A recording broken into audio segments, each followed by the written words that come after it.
Hi and welcome.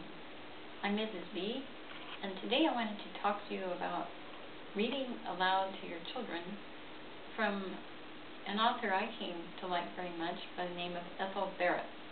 Now, you will need to look in the internet search or use books to find her books, or most of them are out of print. But I will explain why we are going to look at an Ethel Barrett book and how you can use this resource to teach many things to your children by asking them questions. The name of this book we're going to look at today is called God and a Boy Named Joe. And I'm going to read a little bit from the book, and then I'm going to read from a set of study questions that I wrote out to use with the book. You will need to find your own copy of the book, and the study questions are available PDF for free if you choose to use them, and you can make up your own. So, one reason I like Ethel Barrett is that she involves the child in learning not just by visual learning, but to help develop auditory skills. What do I mean by that?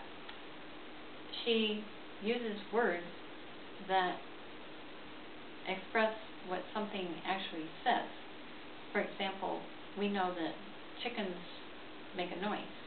Well, she uses a word that sounds like the noise a chicken makes. So, with Ethel Barrett's book, when you read them aloud, you will need to practice reading and use a lot of expression in your reading. Don't hurry through the words, and give time for your child to think about the words and experience the sounds. Ethel Barrett makes the story come alive because she's a very, very good author, and a good author can make a story come alive. So, God and a Boy Named Joe has very short chapters, and the chapter names are basically names of the days of the week, and you'll see why in that. So, chapter 1 is called Friday. I'll read some of chapter 1, and then I want to go right to the study questions so you can see why we're going to use these questions. I have used this resource with people who do not speak English as first language, and it's a very good resource because many of the American idiomatic expressions are there, and they need some help understanding them. So let's begin chapter 1, Friday. Grandmother's bones were twanging again. She had said so only this morning. Joe thought about it as he plowed through the crowded Jerusalem street. When grandmother's bones twang, you better duck. Something always happening. Grandmother's bones are twanging again. He said it aloud to Andy, who was plowing along with him. Twanging? Puffed Andy. What do you mean, twanging? Well, it isn't that really. They don't really twang. It's just that when she gets the feeling that something special is going to happen, she says, I feel it in my bones. Oh, you made her sound like a 10-string lyre. There's a footnote about that. Lyre, the word lyre, rhymes with wire.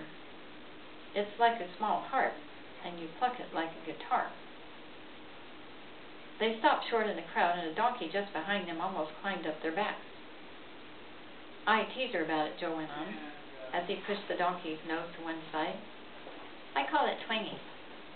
It makes her laugh. Well, that's page 1. Let's look at some of the study questions and some comments that we can make about what I just read. I think you'll like the verbs that Ethel Barrett uses. Joe plowed through crowded Jerusalem. Bones are twanging. Twanging is a noise that would make his friend Andy think about a stringed instrument. And Joe made up that expression, but it seems to fit the way grandmother is, as you come to know grandmother as a character in the story. And some of the expressions that a non-English speaker might have a little bit of trouble with is the expression, I feel it in my bones. And of course, as you come across these expressions, you can talk to your child about it. But let's look at the study questions. The first one is, where are Joe and Andy? Which city? Or you might say, what is the name of the city?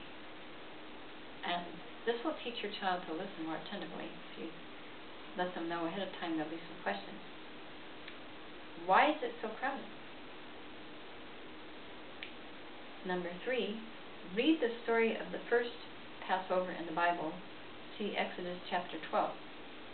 Why is the feast which commemorates the event called Passover? Is the feast of Passover still celebrated today? So we see the setting of the story. Both the place is in Jerusalem and the time of the year is the Passover. Now, of course, the Jewish people celebrated Passover every year, but we don't know which Passover this is going to be. Not yet in the story, anyway. The number 4 question, which we haven't found the answer to yet, because I didn't read the whole chapter. Why did Joe live with his grandmother? Why didn't Joe live with his parents? And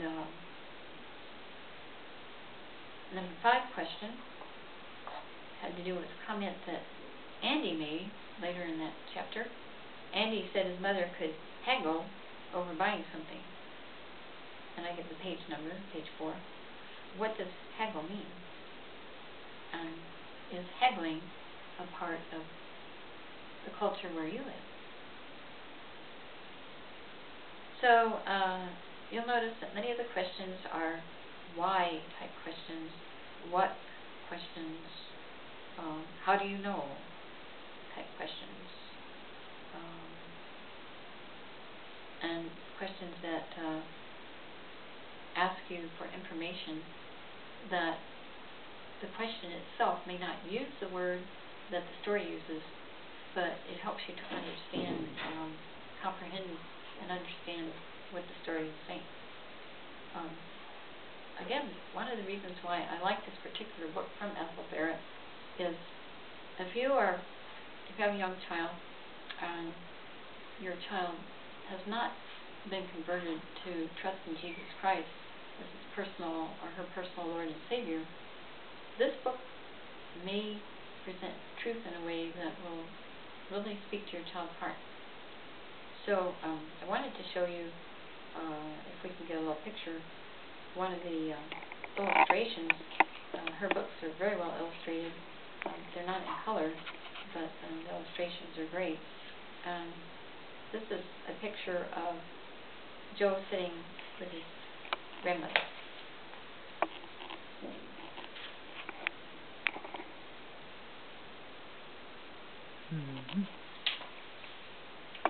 So again, the name of the story is God and a Boy Named Joe.